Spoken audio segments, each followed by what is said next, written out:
BNP India সফরে গেল, দেন দরবার করলো, আমরা গেলাম, তারা অভিযোগ করলো, আমাদের কোনো অভিযোগ নেই। ভারতে তারা যাবে, ভারত একটা গণতান্ত্রিক দেশ, সেখানে তারা ভারতের কার কার সঙ্গে আলাপ করলো, কী আলাপ করলো, এ নিয়ে আমাদের মাথা ব্যথা নেই। কারণ আমরা খুব কনফিডেন্ট আমার দেশের জনগণ আমাদের পক্ষে আছে।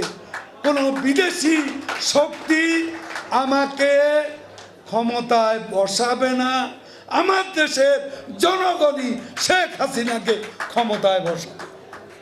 আমাদের বিশ্বাস আছে, আমাদের আস্থা আছে। তাদের তো কাজই হচ্ছে নালিশ করা। এখন তারা দেশেও নালিশ করে, বিদেশে গিয়েও নালিশ করে, করুক, আমাদের নালিশের প্রয়োজন নেই। আর আমরা মনে করি না যে ভারত আমাদেরকে ক্ষমতায় বসিয়ে দিবে।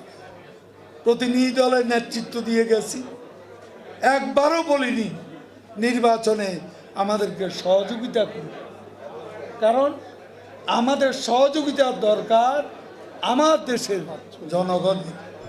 জনগণই আমাকে নির্বাচিত করবে, কোনো বিদেশি শক্তি নয়। তবে ভারত আমাদের বন্ধু দেশ, ভারত সাথে সম্পর্ক আমাদের জাতীয় স্বার্থেই আমরা রাখতে চাই।